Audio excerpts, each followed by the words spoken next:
नमस्कार दोस्तों, स्वागत है आपका। अब हमारे प्रश्नावली 1.4 जो कि नया सिलेबस के अंतर्गत हम पढ़ा रहे हैं दोस्तों 2023 और 24 के लिए। ध्यान दीजिएगा कि अब देखिए हमारा सवाल है, ये पहले 1.5 था, याद रखिएगा, अब 1.4 हो चुका है। तो सवाल है दोस्तों, बताइए नीचे दी गई संख्याओं में से कौन कौन परिमेय हैं और कौन कौन अपरिमेय हैं। तो देखिए दोस्तों, हमें यहाँ पर परिमेय निकालना है। ठीक, तो यहाँ से अगर हम देखें तो हमारे पास पहला क्वेश्चन जो दिया हुआ है वो है दोस्तों, देखिए क्या पहला क्वेश्चन यहाँ पे हल करेंगे हम। पहला क्वेश्चन हमारे पास लिखा हुआ है 2 माइनस करणी में 5। ठीक दोस्तों, तो हमारे पास जो तरीका है हम उससे चेक कर सकते हैं। बिल्कुल देखिए क्या तरीका है। अगर कोई संख्या परिमेय है, सीधी सीधी बात, यदि कोई संख्या परिमेय है तो उसे हम सबसे पहले P/Q के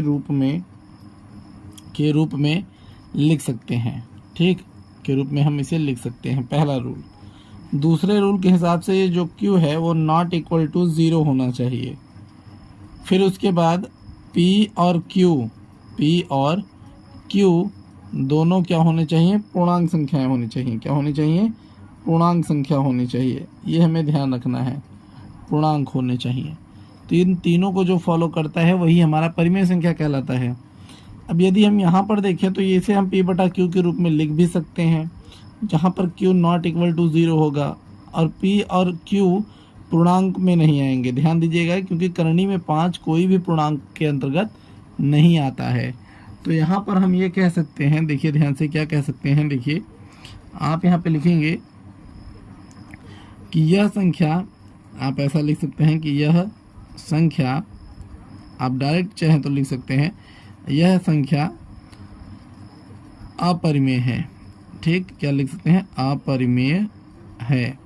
ठीक, ये लिख सकते हैं। अब आप यहाँ पे लिखेंगे, चूंकि आप यहाँ पे लिख देंगे चूंकि 2 एक परिमेय संख्या है, एक रेशनल नंबर है। ठीक, तो आप यहाँ पे लिख देंगे कि 2 एक परिमेय संख्या है अर्थात रेशनल नंबर है। ठीक, अब इसके बाद आपको यहाँ पे क्या देना है कि करणी में जो 5 है, वो क्या है, अपरिमेय है। वो हमारे पास क्या है दोस्तों, अपरिमेय है। ठीक, इसी कारण से जब इनका हम भाग करते हैं, वो माफ़ करिए, जब इनका हम घटाना करते हैं तो यहाँ पे हमारे पास क्या आ जाता है, एक अपरिमेय संख्या आ जाती है। सीधी सीधी बात। और करणी आपको दिखे, सीधा आप अपरिमेय जान लीजिए। इसी के बाद अगर हम दूसरा क्वेश्चन देखते हैं, जो दूसरा क्वेश्चन है हमारा क्या दिया हुआ है दोस्तों। देखिए दूसरा क्वेश्चन है हमारे पास 3 प्लस करणी में 23। ठीक, और ये माइनस करणी में 23, इस तरीके से। अब देखिए अगर हम यहाँ पर ध्यान दें तो हमारे पास 3 प्लस करणी में 23 और ये आपके पास करणी में 23, इस तरीके से। इससे आपका ये कट गया, आपके पास बचा 3। अब 3 के लिए अगर हम देखें तो 3 को हम P/Q के रूप में लिख सकते हैं। कैसे भैया, 3/1 के। तो यहाँ पे दिखा सकते हैं कि ये P/Q के रूप का है, जहाँ पर Q आपका नॉट इक्वल टू 0 है और P और Q देखिए जो P और Q हैं वो 3 एक दोनों पूर्णांक संख्याएं हैं। ठीक, तो एक तरीके से हम ये भी देख रहे हैं, तो दोनों क्या है, पूर्णांक संख्याएं हैं। ठीक, तो अतः हम यह कह सकते हैं, अतः 3 एक परिमेय संख्या है। हम यहाँ पे लिख देंगे कि 3 एक परिमेय संख्या है। तो इतना करने से हमें प्राप्त हो गया कि जो 3 है हमारा वो क्या है, एक परिमेय संख्या है। ठीक, अब इसी तरीके से देखिए हम तीसरा नंबर जो क्वेश्चन है उसे देख लेते हैं, जो कि है 2 करणी में 7 और 7 करणी में 7। यहाँ से हम देखते हैं कि हमारे पास ये 7 था, कट गया, हमारे पास आ गया 2/7। तो यहाँ से हम देखते हैं पहला रूल हमारा कि 2/7 इज इक्वल टू P/Q, जहाँ Q नॉट इक्वल टू 0 है क्योंकि 7 है, और P और Q दोनों क्या हैं, हमारे पूर्णांक हैं, दोनों पूर्णांक हैं। अतः हम कह सकते हैं, अतः हम कह सकते हैं कि 2/7 क्या है, परिमेय है। सीधी बात, 2/7 परिमेय है। तो हमने यहाँ पे ये कर दिया कि 2/7 परिमेय है। ठीक दोस्तों, एकदम आराम से, कोई तकलीफ नहीं। अब देखिए यहीं पर हम चौथा क्वेश्चन अपना देख लेते हैं। तो जो चौथा क्वेश्चन है, चौथा क्वेश्चन देख लेते हैं। तो चौथे क्वेश्चन में का जो आपको क्वेश्चन दिया हुआ है वो दिया है 1/2। ठीक, 1/2। तो 1/2 दिया है। तो यहाँ पर सीधा सीधा तो बात आपका देखिए ये है कि भाई जो आपका करणी दे देगा तो आप जान ऐसे ही लेते हैं कि अपरिमेय है। तो आप यहाँ लिख सकते हैं कि अपरिमेय है। आप यहाँ पे लिख दीजिए कि अपरिमेय है। ठीक, अब आपने यहाँ पे कर दिया कि ये अपरिमेय है। अब यहाँ पे कैसे अपरिमेय है, तो देखिए यहाँ पर जो आपकी व्यवस्था है वो यहाँ पे कैसे फेल हो रही है। यहाँ पर आप देख रहे हैं कि जो आपका वैल्यू है वो यहाँ पर P व Q दोनों क्या हैं, वो आपके पूर्णांक संख्या नहीं है। तो इसलिए हम यहाँ पर लिख सकते हैं, यहाँ पे हम लिख सकते हैं एक चीज़ कि 1 ≠ 0 एक परिमेय संख्या है। चलिए मानते हैं एक परिमेय संख्या है। ठीक, फिर उसके बाद हम लिख सकते हैं क्या कि करणी में 2 ≠ 0 एक अपरिमेय संख्या है, एक अपरिमेय संख्या है। ठीक, एक अपरिमेय संख्या है, लिख दिया हमने। तो इसलिए सीधी सीधी बात कि 1/2 हमारा क्या हो जाएगा दोस्तों, एक अपरिमेय संख्या हो जाएगा। ठीक, क्योंकि करणी में 2 आपका एक अपरिमेय संख्या होता है। अब अगर हम नंबर लें दोस्तों किसका, 2π का, तो 5वां नंबर क्वेश्चन आ जाएगा 2π के लिए। 2π के लिए हम चेक करेंगे कि 2π क्या है। तो 2π तो सीधा सीधा देखिए कि 2 एक परिमेय संख्या है यहाँ पर, लेकिन पाई जो है आपका वो अपरिमेय होता है। तो इसलिए हम यहाँ पर इसको भी क्या बता सकते हैं, अपरिमेय। ठीक, तो सीधा सीधा सा आप यहाँ पे लिख दीजिएगा कि 2 आपका परिमेय है परंतु पाई आपका अपरिमेय है। जब अपरिमेय और परिमेय का गुणनफल होता है तो हमेशा क्या आता है दोस्तों, अपरिमेय ही आता है। ठीक दोस्तों, तो अब देखिए इसके बाद आपको जो अगला नंबर क्वेश्चन है उसे दिखाना है भैया।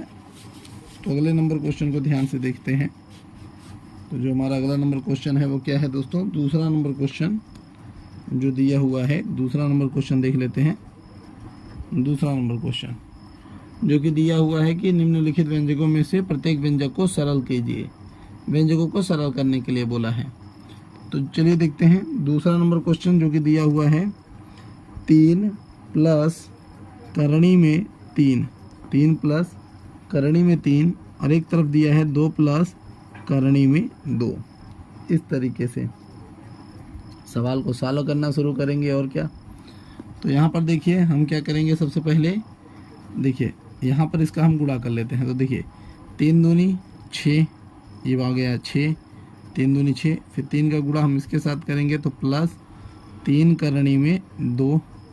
अब यहाँ पर हम इसका गुणा इससे करेंगे तो यहाँ पे हो जाएगा 2 करणी में 3 और फिर इसका इससे कर देंगे तो यहाँ पे हो जाएगा करणी में 6।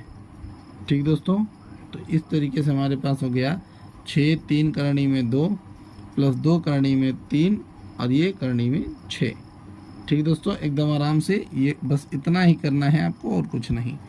ठीक, इसी तरीके से देखते हैं दूसरा क्वेश्चन हमारा जो है।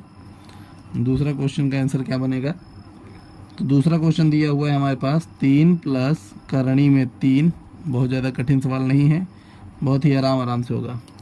और यहाँ पे 3 - करणी में 3। ठीक दोस्तों, अब देखिए करना क्या है, बिल्कुल आराम से देखिए यहाँ पर 3 का स्क्वायर, यहाँ पे 3 का गुणा करेंगे तो 3 का स्क्वायर हो जाएगा, 3 तरीका 9 कह सकते हैं आप। फिर 3 का इसमें करेंगे तो यहाँ पे -3 करणी में 3 हो जाएगा। फिर यहाँ पे इसका करेंगे तो ये +3 करणी में 3 हो जाएगा और इसका कर देंगे तो ये हमारे पास देखिए प्लस और माइनस का गुणा माइनस करके 3 कर लेंगे। तो ये यहाँ से ये कट गया एकदम आराम से। यहाँ पे क्या बचा 9 - 3 ये बचा, ठीक, 9 माइनस 3 हमारे पास बच गया। अब अगर इसको हम देखें तो आराम से 9 में से 3 लेके जाएंगे तो हमारे पास क्या बचेगा, 6 आ जाएगा, जो कि हमारा आंसर होगा। ठीक, तो ये हमारे पास 9 में से 3 चला गया तो क्या आ जाएगा, 6 आंसर आ गया। अब चलिए देखते हैं तीसरा क्वेश्चन। तीसरा क्वेश्चन देख लेते हैं। तीसरा क्वेश्चन में क्या है दोस्तों, दिया हुआ है करणी में 5 प्लस करणी में 2 और ये स्क्वायर। ठीक, करणी में 5 प्लस करणी में 2 का स्क्वायर यहाँ पर दिया हुआ है। अब हम यहाँ चाहें तो ए स्क्वायर प्लस बी का होल स्क्वायर का सूत्र लगा सकते हैं। तो अगर हम इसका लगा दें तो यहाँ पर हो जाएगा A square plus B square plus 2a and b, ये हो जाएगा। ठीक, हम इस पे लगा सकते हैं इसका सूत्र।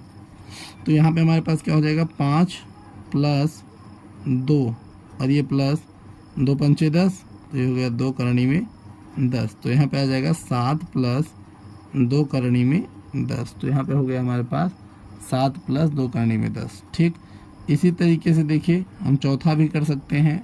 ठीक, तो हम यहाँ पे चौथा कर लेते हैं। चौथा का क्या है दोस्तों, देखिए एक ब्रैकेट में आपका करणी में 5 माइनस करणी में 2, करणी में 5 माइनस करणी में 2। ठीक, और एक साइड में आपका है करणी में 5 माइनस, या प्लस कर लीजिए, प्लस करणी में 2, करणी में 2 ले लीजिए। ठीक, तो ये करणी में 5 माइनस करणी में 2 और ये करणी में 5 प्लस करणी में 2। अब इसका गुणा करेंगे तो करणी में 5 से करणी में 5 का करेंगे तो 5 ही आएगा। अब करणी में 5 का गुणा इससे करेंगे तो यहाँ पे प्लस करणी में 10 आएगा। इसका गुणा जब हम इससे करेंगे तो यहाँ पे करणी में 10 आ जाएगा, और इसका इससे कर देंगे तो यहाँ पे हमारे पास 2 आ जाएगा। इससे ये हमारे पास कट गया। ठीक, ध्यान दीजिएगा। अच्छा, यहाँ से इसको करने पे हमारे पास ये माइनस में आ जाता। ठीक, तो अब देखिए, अब यहाँ पे हमारे पास 5 माइनस 2 आ गया, इससे हमारा आंसर 3 आ गया। तो ये हमारे पास फाइनल आंसर बन गया कि 3 इसका आंसर है। ठीक दोस्तों, एकदम आराम से क्वेश्चन हो गया। चलिए देखिए तीसरा क्वेश्चन देखते हैं। तो तीसरा क्वेश्चन दिया हुआ है कि आपको याद होगा कि पाई को एक वृत्त की परिधि मान लीजिए और उसके व्यास को मान लीजिए कि d के अनुपात से परिभाषित किया जाता है। अर्थात बोल रहा है कि pi is equal to C/D है। इस तथ्य का अंतर्विरोध करता हुआ प्रतीत होता है कि पाई एक अपरिमेय है। इस अंतर्विरोध का निराकरण आप किस प्रकार करेंगे? तो आपको कुल मिला के एक पाई जो है वो अपरिमेय है, यही आपको बताना है, स्पष्ट करना है। तो कुछ नहीं, आप यहाँ पे क्या करेंगे, देखिए इसमें कुछ लिखना नहीं है, बस जो आपको लिखा हुआ स्क्रीन पे आ रहा है बस यही सेम चीज़ आपको लिखना है कि इसका कोई अंतर्विरोध नहीं है। स्मरण रहे कि जब कभी भी एक स्केल से यानी किसी युक्ति से लंबाई मापते हैं तब आपको केवल एक सन्निकट परिमेय मान प्राप्त होता है, अतः यह अनुभव नहीं कर पाते हैं कि C तथा D अपरिमेय है। अतः स्पष्ट है कि C/D इज इक्वल टू 22/7 है, जो कि पाई का एक सन्निकट मान है। बस आपको इतना लिख देना है, बाकी इसमें कोई सवाल नहीं है आपका। ठीक, अब बात करते हैं यहीं पर हम दोस्तों चौथे नंबर की। अब यहाँ पे बात करते हैं दोस्तों किसकी, चौथे नंबर की। तो देखिए बोला है कि संख्या रेखा पर करणी में 9.3 को व्यक्त करना है। ठीक, सीधी सी बात। तो हम यहाँ पे क्या करेंगे, किस तरीके से, तो एकदम देखिए हम इसको व्यक्त करने के लिए एक हम जो है 9.3 इकाई की 9.3 इकाई जो दिया हुआ क्वेश्चन में वही क्या करेंगे, एक लाइन खींच लेंगे इतना बड़ा। ठीक, अब ध्यान दीजिएगा, और उसके बाद हम एक चाप भर लेंगे, यहाँ से एक चाप भर लेंगे और ये चाप इस तरीके से करता हुआ यहाँ पर आएगा। अब इसको हम A कहेंगे और इसको हम क्या कह लेंगे दोस्तों, C, और यहाँ से एक हम ले देते हैं B। ठीक, और यहाँ से एक चाप भर लिख के हम यहाँ तक ला देते हैं, तो ये हमारे पास हो जाएगा E। ठीक, और इसे भी जो है सेम चीज़ हम इसे करणी में 9.3 कहेंगे और इसे भी करणी में 9.3 कहेंगे। तो और यहाँ से आपका यहाँ तक का जो आपका यहाँ से यहाँ तक का डिफरेंस होता है उसे हम 1 इकाई ले लेंगे। ठीक, एकदम आराम से। तो इस तरीके से आपका 9.3 और ये 9.3 हो जाएगा। तो इस तरीके से BD बराबर आपका क्या आ गया दोस्तों, 9.3। ठीक, आप इस तरीके से इस क्वेश्चन को कर सकते हैं। अब चलिए देखते हैं दोस्तों 5वां नंबर क्वेश्चन। 5वां नंबर क्वेश्चन क्या दिया हुआ है। 5वें नंबर क्वेश्चन को देखिए, दिया हुआ है कि निम्नलिखित हरों का परमेयीकरण कीजिए। तो हमें क्या करना है, केवल परमेयीकरण करना है हरों का। तो बस पहला क्वेश्चन पे ध्यान दीजिए। पहला क्वेश्चन दिया हुआ है 1/7 तो हमें परमेयीकरण करना है, तो कुल मिला के गुणा करना पड़ेगा करनी में 7 से भी और ऊपर भी। कर देने से करनी में 7 और नीचे 7 हो गया। इस तरीके से देखिए दोस्तों हमारे पास क्या हो गया, इसका परमेयीकरण हो गया। दूसरा नंबर क्वेश्चन हमारे पास क्या है दोस्तों, 1/7 माइनस करनी में 6। याद रखिएगा जब आपका यहाँ पे माइनस होगा तो जो आप इससे गुणा करेंगे उसमें आपका प्लस होना चाहिए। तो करनी में 7 प्लस करनी में 6 बटा में करना पड़ेगा करनी में 7 प्लस करनी में 6। ठीक, ऊपर आपका क्या हो जाएगा, करनी में 7 प्लस करनी में 6 और नीचे आपका हो जाएगा दोस्तों क्या, 7 माइनस 6 कह लीजिए। सीधा सीधा आप यही कह सकते हैं। देखिए 7 का स्क्वायर हो जाता है, करनी में 7 का स्क्वायर हो जाएगा। देखिए करनी में 7 का स्क्वायर और ये आपका एक तरीके से माइनस करनी में 6 का स्क्वायर। और अगर आप इसको बाहर निकाल लेंगे तो यहाँ पे करनी में 7 प्लस 6 करनी के अंदर, यहाँ पे आपका 7 माइनस 6, लास्ट में आपका ये क्या बचेगा 1 और आपका फिर यही आंसर हो जाएगा केवल कितना, 7 प्लस करनी में 6। अब देखिए ये तो दूसरा रहा। अब तीसरे की बात कर लेते हैं। तीसरा नंबर क्वेश्चन क्या है, तो तीसरा नंबर क्वेश्चन हमारे पास है दोस्तों, देखिए 1 करनी में 5 प्लस करनी में 2। तो इसका जब हम गुणा करेंगे तो नीचे लिखेंगे करनी में 5 माइनस करनी में 2 और ऊपर करेंगे करनी में 5 माइनस करनी में 2, एकदम आराम से। ठीक, तो इस तरीके से जब हम लिखेंगे तो यहाँ पर हमारे पास करनी में 5 माइनस करनी में 2 और यहाँ पर करेंगे दोस्तों तो यहाँ पे 5, देखिए ध्यान से, यहाँ पे 5 इस और माइनस 2 हो जाएगा। तो इससे हमारे पास करनी में 5 माइनस करनी में 2/3, ये आंसर हमारे पास बचेगा दोस्तों। ठीक, एकदम आराम से। अब देखिए चौथा नंबर क्वेश्चन देख लेते हैं। चौथा नंबर क्वेश्चन क्या है, तो चौथा नंबर क्वेश्चन है दोस्तों 1 करनी में 7 माइनस 2, इस तरीके से दिया हुआ है। ठीक दोस्तों, कि करनी में 7 माइनस 2। अब यदि हमें गुणा करना है तो हमें प्लस से कर लेना चाहिए सीधा सीधा। तो यहाँ पे करनी में 7 प्लस 2 और ऊपर भी करनी में 7 प्लस 2। तो इससे क्या हो जाएगा, आपका करनी में 7 प्लस 2 ऊपर और नीचे हो जाएगा आपका यहाँ पे 7 का स्क्वायर करने पे 7 ही होता और माइनस यहाँ पे क्या हो जाता दोस्तों आपका लगभग 4। ठीक, तो यहाँ पे आपका करनी में 7 प्लस 2 और यहाँ पे आपका 3 आ जाता, तो इससे आपका ये फाइनल आंसर हो जाता। ठीक, एकदम आराम से। तो दोस्तों यहाँ पर 7.4 माफ़ करिए 1.4 आपका अच्छे से ख़त्म हो गया। अब दोस्तों नया पाठ्यक्रम पे सारा का सारा वीडियो आपको मिल रहा है, तो वीडियो को लाइक सब्सक्राइब ज़रूर करिए।